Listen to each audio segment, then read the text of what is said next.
या कुक्षि विवरे कृत्वा स्वयं रक्षति सर्वतः नमामि जननीं देवीं परां प्रकृतिरूपिणीं कृच्छेण महता देव्या धारितोऽहं यदोदरे तत्प्रसादात् जगद्दृष्टं मातुर्नित्यं नमोऽस्तु ते पृथिव्या यानि तीर्थानि सागरादीनि सर्वतः वसन्ति यत्र तां नौमि मातरं భూతిహేతవే.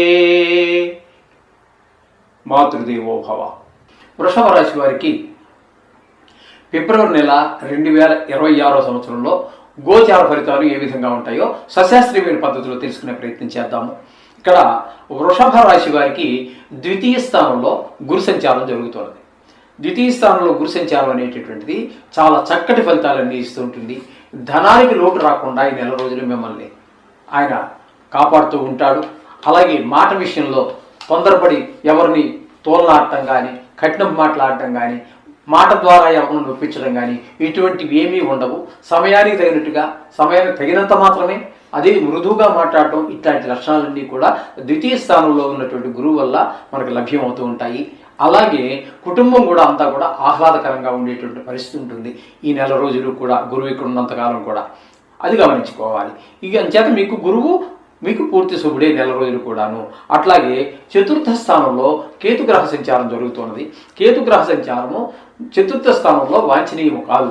అక్కడ ఆయన చేసే పని ఏంటంటే అమ్మగారి ఆరోగ్య విషయంలో కొంచెం ఇబ్బంది పెట్టేటువంటి పరిస్థితి ఉంటుంది.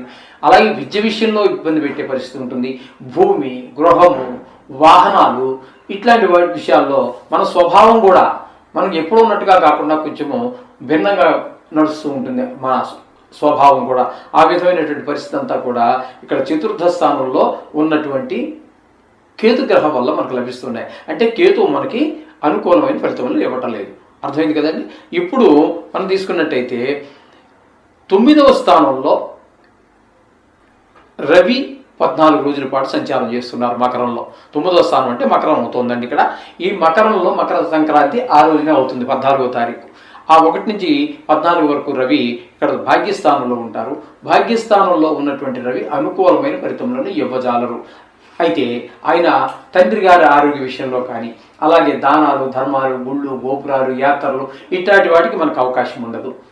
ఈ విధమైనటువంటి ఫలితాలన్నీ కూడా మనకి 9వ స్థానంలో ఉన్నటువంటి అంటే మకరంలో ఉన్న 14 రోజులు కూడా 1వ తారీఖు నుంచి అనుకూలమైన ఫలితాలు ఇవ్వవు. తదుపరి కుంభరాశిలో ప్రవేశించి అక్కడ కూడా 14 రోజులు ఉంటారు. ఎందుకంటే ఈ నెల 28 రోజులే కాబట్టి అక్కడ ఆ మిగతా 14 రోజులు కూడా మీకు దశమ స్థానం అవుతుంది. అక్కడ మీకు అంటే వృషభ రాశికి దశమ స్థానం.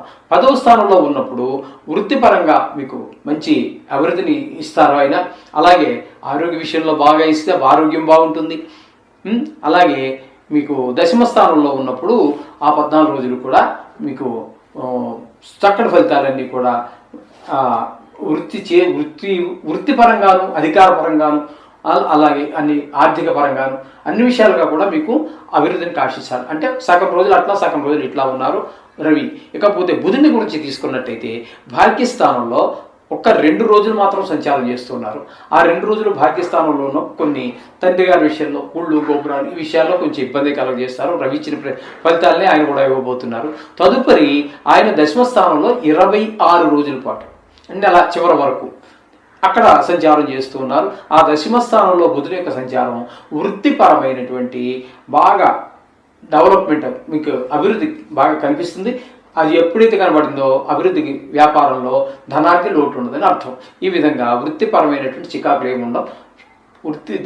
ఆఫీస్కి వెళ్ళాలి లేదా మన షాపుకి వెళ్ళాలి అనుకున్నప్పుడు ఒక సంతోషంగా, ఉత్సాహంగా వెళ్ళేటటువంటి పరిస్థితి అంతా ఉంటుంది 2వ పక్షంలో.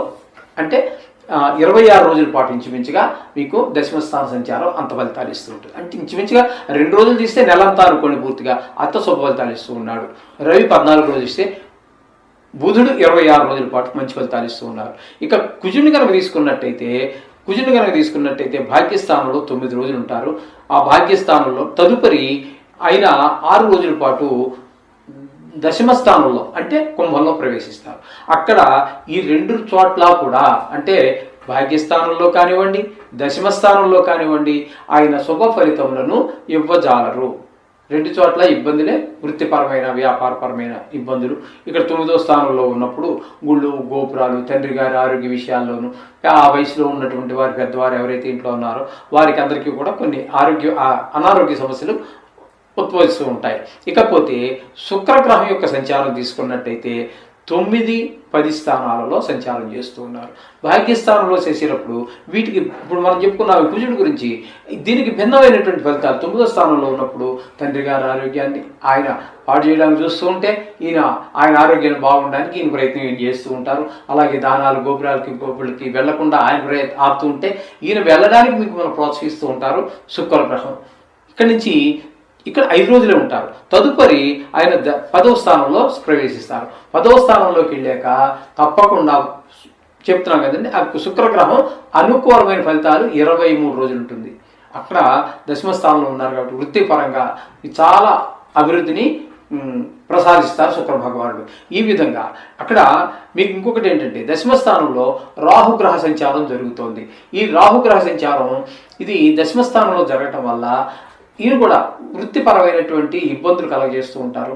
సడన్గా వృత్తి పైకి లేస్తూ ఉంటుంది. మధ్యలో ఎందుకు లేచిందంటే మనకు కూడా అర్థం కాదు. అక్కడి నుంచి మళ్ళీ సడన్గా తగ్గిపోవటం, వ్యాపారం విషయంలో లాభాలు తగ్గటం, వ్యాపారం తగ్గటం లాంటి పరిస్థితులన్నీ రాహు వల్ల కూడా కనబడుతూ ఉంటాయి.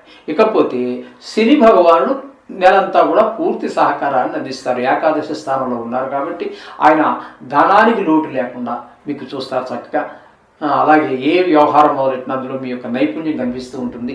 తద్వారా అన్ని విధాలుగాను కూడా లాభస్థానం అనేటటువంటిది ఆ విషయం ఈ విషయం అని లేదు.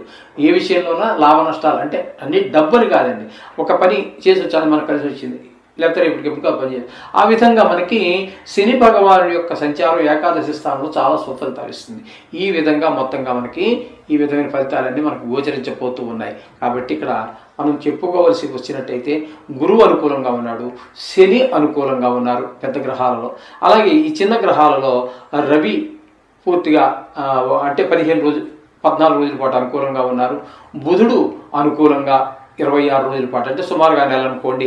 ఇక కుజుడు అనుకూలత లేదు, కానీ శుక్రుడు కూడా 23 రోజుల పాటు, శుక్రుడు 23 మొత్తం నెలంతా కూడా 2 రాశుల్లోనూ కూడా సుఫలితాలు ఇస్తూ ఉన్నారు. కాబట్టి మీకు శుక్రుడు అనుకూలం, ఇన్ని గ్రహాలు అనుకూలుతుంది. కాబట్టి మొత్తంగా చెప్పుకోవాలంటే వృషభ రాశి వారికి కూడా చాలా బాగుంది అని చెప్పుకోవాలి. ఎంత బాగున్నప్పటికీ కొన్ని గ్రహాలు అనుకూలత ప్రతికూలత ఉంటుంది. వాటికి మనం చెప్పుకున్నట్టుగా నవగ్రహ మంత్రాలు చదువుకోండి. అలాగే మనకి ఇందులో వచ్చేటటువంటి ఈ నెలలో వచ్చేటటువంటి మహాశివరాత్రి అనేటటువంటిది ఒకటి చూడండి. ఆ శివరాత్రిని కూడా తప్పకుండా శివుడికి అభిషేకం చేసుకున్నట్టయితే కానీ, లేదా ఆ రోజు గుళ్ళు ఎక్కడా మనకి అభిషేకం చేసుకునేంత అవకాశం కొంచెం కష్టంగా దొరుకుతుంది, లేదా ముందుగా బుక్ చేసుకోవాల్సి ఉంటుంది, బ్రాహ్మణుల గారికి ఆ పంతులు గారికి చెప్పుకోవాల్సి ఉంటుంది. కాబట్టి అందరికీ అవకాశం కుదరకపోతే వారు కనీసం ఆ ప్రాంగణంలో ఎక్కడో దగ్గర కూర్చొని శివ సన్నిధిలో కూర్చొని మీకు వచ్చిన చదువుకోండి. రాని వాటికి పుస్తకం తీసుకొని అక్కడికి వెళ్ళి మనసు దృష్టి అంతా పరమశివుడి మీద కేంద్రీకరించి భక్తి శ్రద్ధతో పూజించండి. ఈ నవగ్రహ దోషాలు కూడా తొలగిపోతాయి. అలాగే మోక్షానికి మార్గం సుగమం అవుతుంది, ఎటువంటి సందేహం లేదు. ఆ విధంగా చేయండి. శుభం భూయాత్.